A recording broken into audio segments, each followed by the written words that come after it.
बहुत समय की बात है। इंद्रपुरी नामक एक नगर में एक धोबी रहता था।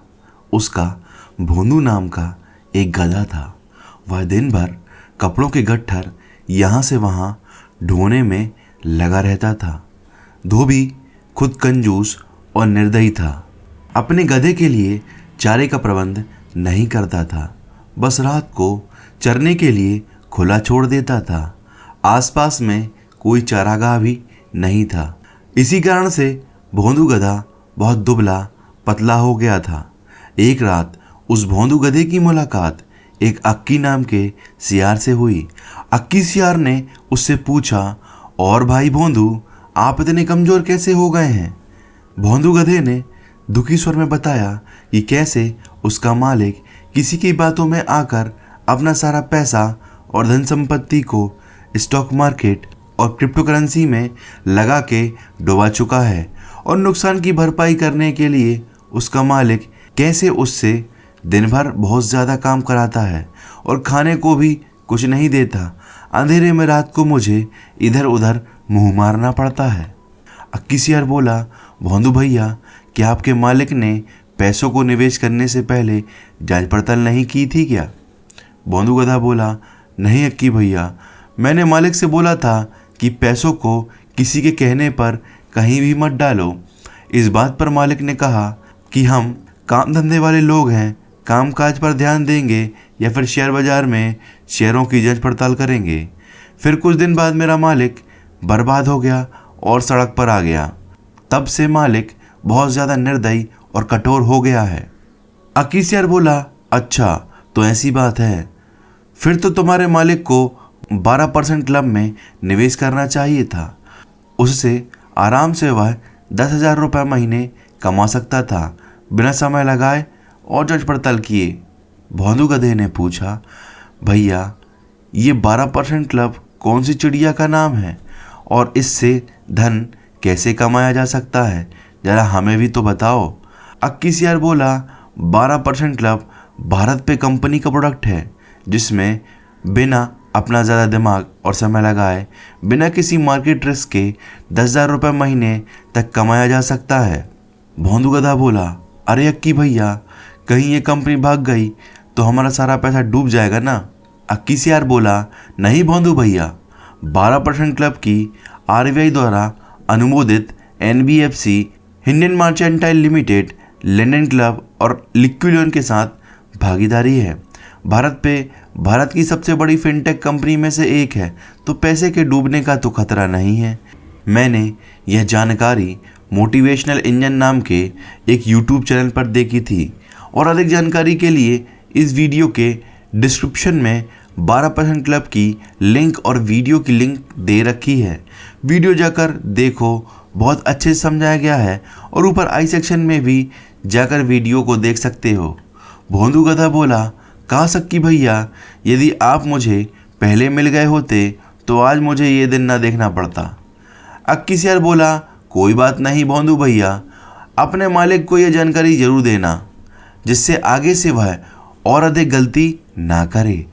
अब इसके साथ मैं एक जानकारी और देता हूँ, जिससे आपकी भुखमरी के दिन चले जाएंगे।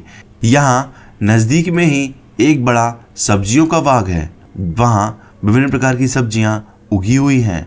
ककड़ी, मूली, खीरे, तोरई, गाजर, सलजम और बैंगनों की बहार है। मैंने बाग तोड़कर एक जगह अंदर घुसने का गुप्त रास्ता बना रखा है। बस वहाँ से हर रात अंदर घुसकर छुपकर खाता हूँ और सेहत बना रहा हूँ। तुम भी मेरे साथ आया करो। लार टपकाता भोंदू गधा अक्की सियार के साथ हो गया। बाग में घुसकर भोंदू गधे ने महीनों के बाद पहली बार भरपेट भोजन किया। दोनों रात भर बाग में ही रहे, और सुबह होने से पहले अक्की सियार जंगल की ओर चला गया और भोंदू गधा अपने धोबी के पास आ गया। उसके बाद वे रोज रात को एक जगह मिलते, बाग में घुसकर जी भर खाते।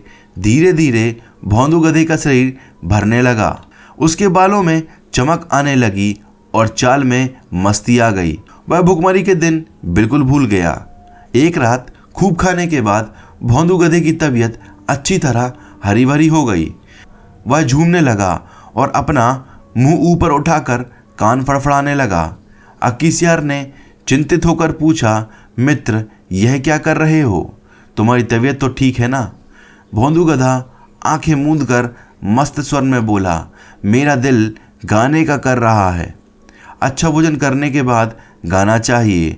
सोच रहा हूँ कि ढेंचू राग गाऊं। अक्कीसियार ने तुरंत चेतावनी दी, ना ना, ऐसा ना करना भोंदू भाई, गाने वाने का चक्कर मत चलाओ। यह मत भूलो कि हम दोनों यहाँ चोरी कर रहे हैं। मुसीबत को न्योता मत दो। भोंदू गधे ने टेढ़ी नज़र से अक्कीसियार को देखा और बोला, सियार भाई तुम जंगली के जंगली रहे, संगीत के बारे में तुम क्या जानो? अक्कीसियार ने हाथ जोड़े, मैं संगीत के बारे में कुछ नहीं जानता, केवल अपनी जान बचाना जानता हूँ। तुम अपना बेसुरा राग अलापने की जिद छोड़ो, उसी में हम दोनों की भलाई है। भोंदू गधे ने अक्कीसियार की बात का बुरा मानकर हवा में दो लत्ती चलाई और शिकायत करने लगा, तुमने मेरे राग को बेसुरा कहकर मेरी बेइज्जती की है। हम गधे शुद्ध शास्त्रीय लय में रेंगते हैं, वह मूर्खों की समझ में नहीं आ सकता। अक्कीसियार बोला, गधे भाई मैं मूर्ख जंगली ही सही, पर एक मित्र के नाते मेरी सलाह मानो। अपना मुंह मत खोलो, बाग के चौकीदार जाग जाएंगे। भोंदू गधा हंसा और बोला, अरे मूर्ख सियार, मेरा राग सुनकर बाग के चौकीदार तो क्या, बाग का मालिक भी फूलों का हार लेकर आएगा और मेरे गले में डालेगा। अक्कीसियार ने चतुराई से काम लिया और हाथ जोड़कर बोला, गधे भाई मुझे अपनी गलती का एहसास हो गया है, तुम महान गायक हो।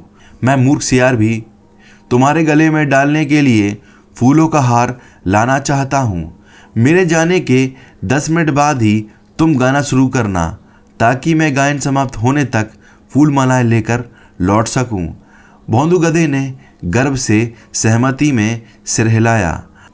अक्कीसियार वहाँ से सीधा जंगल की ओर जान बचाकर भागा। भोंदू गधे ने उसके जाने के कुछ समय बाद मस्त होकर रेंकना शुरू किया। उसके रेंकने की आवाज़ सुनते ही बाग के चौकीदार जाग गए और उसी ओर लट्ठ लेकर दौड़े जिधर से रेंकने की आवाज़ आ रही थी। वहां पहुंचते ही भोंदू गधे को देखकर चौकीदार बोला, यही है वह दुष्ट गधा जो हमारा बाग चर रहा था। बस सारे चौकीदार डंडों के साथ भोंदू गधे पर पिल पड़े। कुछ ही देर में भोंदू गधा पिट पिट कर अधमरा गिर पड़ा। इस कहानी से हमें यह शिक्षा मिलती है कि अपने शुभचिंतकों और हितैषियों की नेक सलाह ना मानने का नतीजा हमेशा बुरा होता है। मूर्खों से दोस्ती करना भारी पड़ सकता है, इसीलिए हमेशा अच्छे मित्र बनाएं।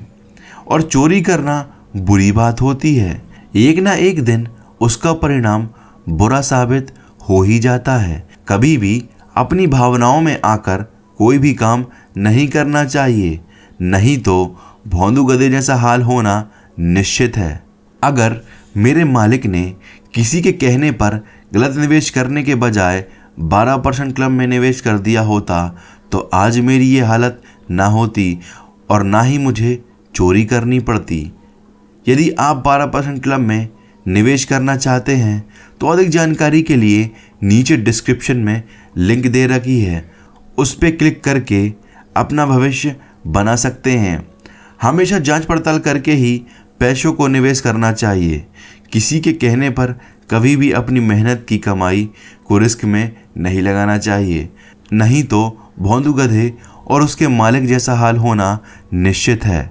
यदि आपको वीडियो पसंद आई हो तो वीडियो को लाइक, शेयर एवं सब्सक्राइब करना ना भूलें। इसी के साथ मैं आपसे विदा लेता हूं और मिलता हूं एक और नई कहानी के साथ।